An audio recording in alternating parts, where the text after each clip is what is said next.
Hello, and welcome to another unboxing video. I mentioned in my last video that I have an Ice Age booster box to open, which I'm very excited about. But I forgot that I actually, a while ago, bought this Ice Age starter deck. So, first things first, may as well open this one first to kind of wet our whistle about what the Ice Age booster box is going to bring us. Let's read the back of the Ice Age starter deck, which sort of sets the stage for the Ice Age set. It says, "It has been many centuries since the war between Urza and Mishra, which was the subject of the Antiquities set. The battered landscape has become a frozen desert, and the creatures of the world of Dominaria struggle for survival. One society has risen out of the cold chaos, defending itself against both the brutal forces of nature and the attacks of nomadic tribes that have emerged in the surrounding wastelands. And through it all, a twisted necromancer flourishes in the deep winter, intent on using his powers to keep the world dark and cold. You may have the skills to survive, but you have the spirit to withstand the icy wilderness of Dominaria's Ice Age." And then here's the kicker. You can play Ice Age by itself or as a standard expansion for Magic the Gathering. And that was the really weird thing about the Ice Age set. This was the first set where they really tried to make it a standalone experience. It has its own lands. It has snow-covered lands, which are really weird. And there are abilities that, require snow-covered lands, like snow-covered planeswalk or whatever. There's the whole cumulative upkeep thing, which was absolutely terrible. That's where you would, if the cumulative upkeep was 1 mana, you'd have to pay 1 mana the following upkeep, and then 2 mana after that, and 3 mana, and so on. So Ice Age had a lot of issues. I think it may have just sort of been growing pains for the franchise, and I think I mentioned before, this is when I actually stopped playing. I bought quite a few Ice Age packs and quite a few starter decks back in the day, but I didn't really go farther than that. I think it was just getting a little too weird with the whole standalone Ice Age thing. But anyway, it's still kind of a fun set. The design is pretty cool. You can see they have the mana symbols are all frozen and icy. It looks, let's see. So this is a fourth edition starter deck box, and you can see they're very similar in design. It's identical, in fact, apart from the color scheme and the fact that it says Ice Age here. Yeah,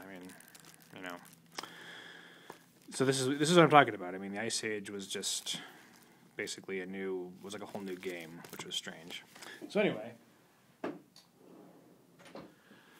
enough of that. Let's just check the year on this so we can put ourselves in context. Is there a copyright date?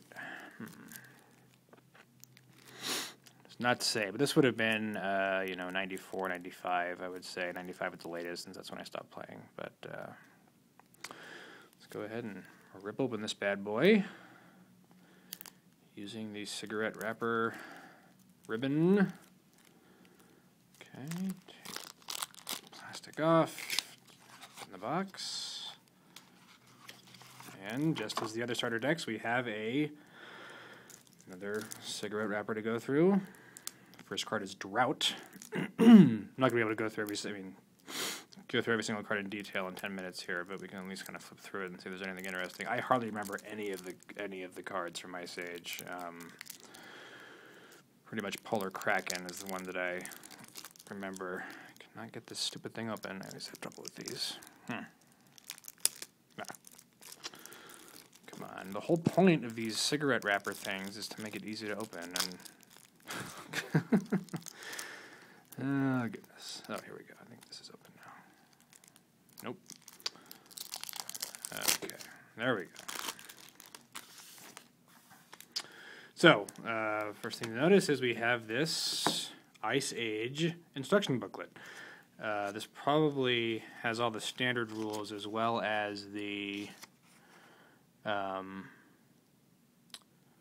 special Ice Age rules. I'm trying to look to see, just if I can see from the table of contents, and I cannot, so I will have to follow up on that.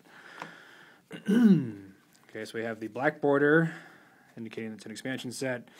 and the snowflake symbol, which is the Ice Age symbol. Okay, so the first card is Drought.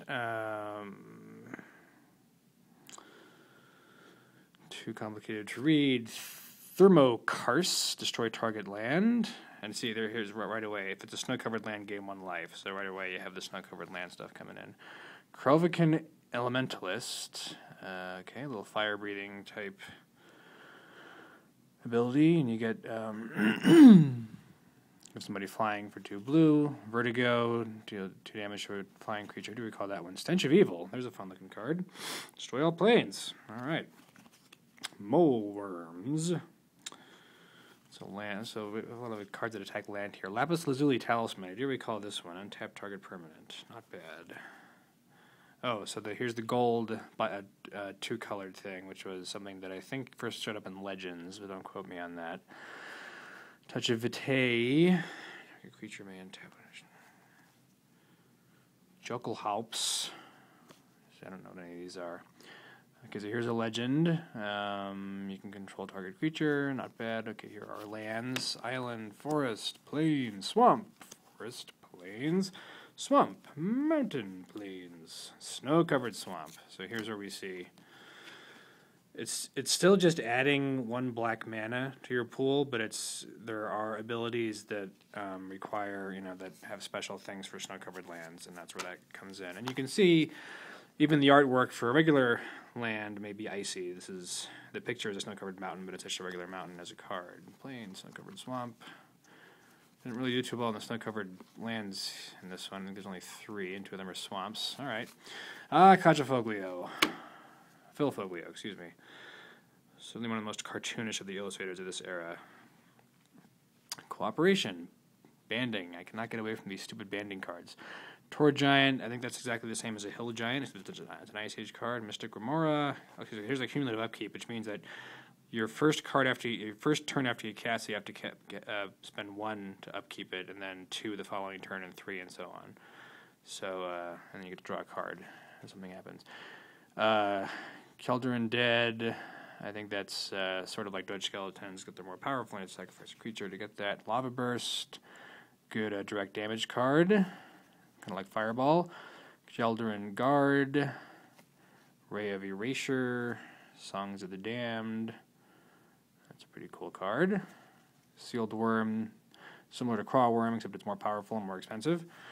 Shield Bearer, Banding, always at the banding. Earthlore, Goblin Ski Patrol. The quote on here, I remember this card. The quote on here is funny. Aye, is the quote. Ib Halfheart, Goblin Tactician.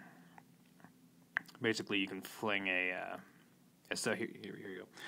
Use this ability only once and only if you control any snow-covered mountains. So again, you have to have the snow-covered mountains to use this card. Mistfolk. Counter targets fill the target's Mistfolk. It's another kind of bicolored card. Balduvian Bears. This is exactly like Grizzly Bears, except it's drawn by Quentin Hoover, which makes it better. Portent. Circle of Protection White. Again, that's kind of a weird thing that confused people when there were like new Circles of Protection that were part of a new set. Limdol's Cohort. I do remember a lot of these cards now. Panic. Articar Unicorn. Shambling Strider.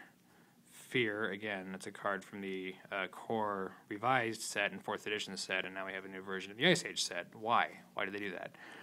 To confuse people. Foxfire. I got 2 banding cards. 2 of the same banding card in the same deck. I don't like banding. Balduvian Shaman.